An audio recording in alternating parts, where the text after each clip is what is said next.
अरे पनौती जल्दी जल्दी चलो, लगता है पैर में महावर लगा है, इतराते हुए चल रहा है तुम। भाभी मगर हम लोग चल कहाँ रहे? तुम जान के क्या करेगा, चलो जल्दी, जाके मोर्चा संभालेगा क्या? भाभी आपका चलना मेरे लिए दौड़ने के बराबर है। जो करना है करो, जल्दी चलो। चलिए भाभी। सो क्वेश्चन पूछता रहेगा हजारों बार। चलिए। आज से इस खेत में दिखना मत, चल निकल इस खेत से। पर सेठ भाई मैंने तुम्हारे सब पैसे चुका दिए थे ना। चुका दिए? अरे तो मेरा भाई खाता झूठ बोल रहा है क्या? चल निकल इस खेत से। सेठ भाई इतना अत्याचार मत करो, ये खेत मेरे पुरखों की निशानी है नहीं थी, अब ये खेत मेरा है, समझा? पैसे पूरे दे जा तब जाके इस पे खेती करियो, समझा? चल निकल चल। सेठ भाई इतना अत्याचार मत करो, मुझ पे रहम करो। अच्छा, जब पैसे लेने आते हो तो माई बाबूजी दे दो पैसे, और अब मैं अत्याचारी हो गया? अत्याचारी तो ले। ओए सेठ, साहूकारी करते हो साहूकारी सेठ, अपने ना लेन देन की मर्यादा को बनाए रखो, समझे? हाँ, आप तो कहेंगी ही ना, क्योंकि आपके जो ग्राहक है ना वो तो समय से पैसा लौटा देते हैं। मेरे ग्राहक निहायती लीचड़ और बेशरम किस्म के हैं। अरे सेठ, अपना परिचय देना ना बंद करो।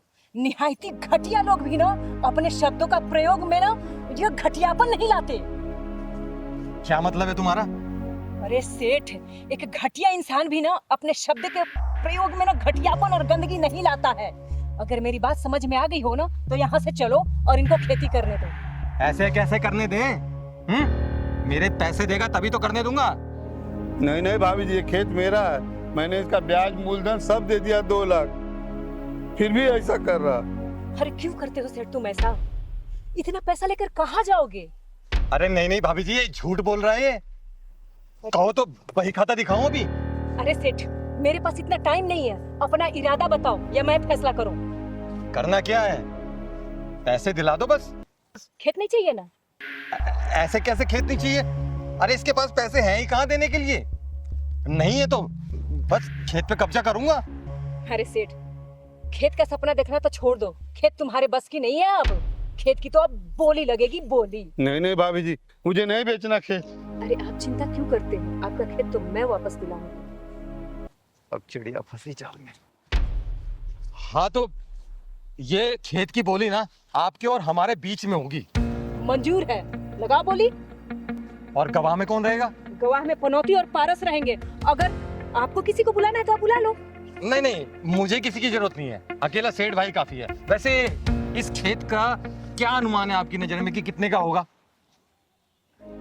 लगभग 3-4 लाख।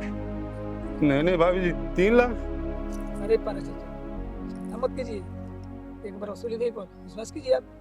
सही तो कह रहा है मनोती, सही कह रहा है।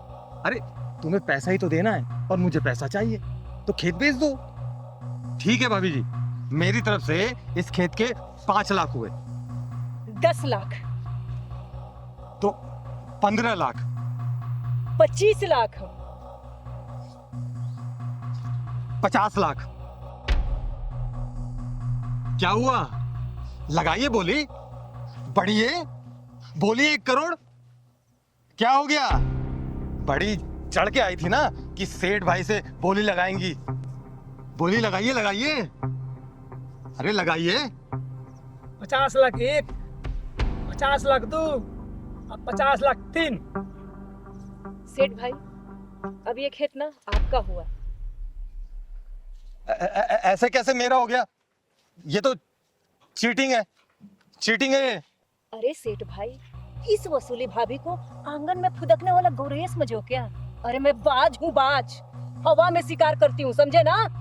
जितना जल्दी हो सके इनको पैसा दो ताकि तुम्हारा ही पैसा ये तुम्हारे मुंह पे मारे। मैं कोई पैसा वैसा नहीं देने वाला, मैंने कोई बोली नहीं लगाई। मैं नहीं देने वाला 50 लाख रुपए, और इसके तो 2 लाख निकलते थे। मैंने सोचा कि थोड़े पैसे और निकल जाएंगे, और तुमने मुझसे ही चीटिंग कर ली। चीटिंग करती हो तुम, मैं देख लूंगा पारस तुझे, और पूरे गांव में बताऊंगा ये वसूली भाभी चीटिंग करती है। मैं देख लूंगा, तुझे भी देख लूंगा। 2 गवाह के बीच में मुझे लूट लिया, देख लूंगा। देखिए अंकल जी, ये सेठ कैसे दुम दबा के भाग गया? अरे मैं तो इसी तरह से इसको भगाना चाह रही थी, आपके खेत का बोली नहीं लगा रही थी। ठीक है, अब आप अपना ना इत्मीनान से खेती कीजिए, ठीक है? और अपने जैसे जितने हैं ना किसान भाई, अगर वो ये सेठ का पैसा लिए होंगे ना, वो सही समय पर वापस करवा दीजिए। ये बार बार आकर परेशान करेगा, क्या फायदा? आपका बहुत बहुत धन्यवाद, अरे बहुत बहुत धन्यवाद। अरे धन्यवाद देना है ना तो अपनी बेटी का दीजिए, जो सही समय पर मुझे कॉल करके बता दी। इसीलिए मैं सही समय पर आ गई, नहीं तो ये सेठ ना इसी तरह से आपको परेशान करता और आपके खेत को अब तक कब्जा कर लिया होता। आपका बहुत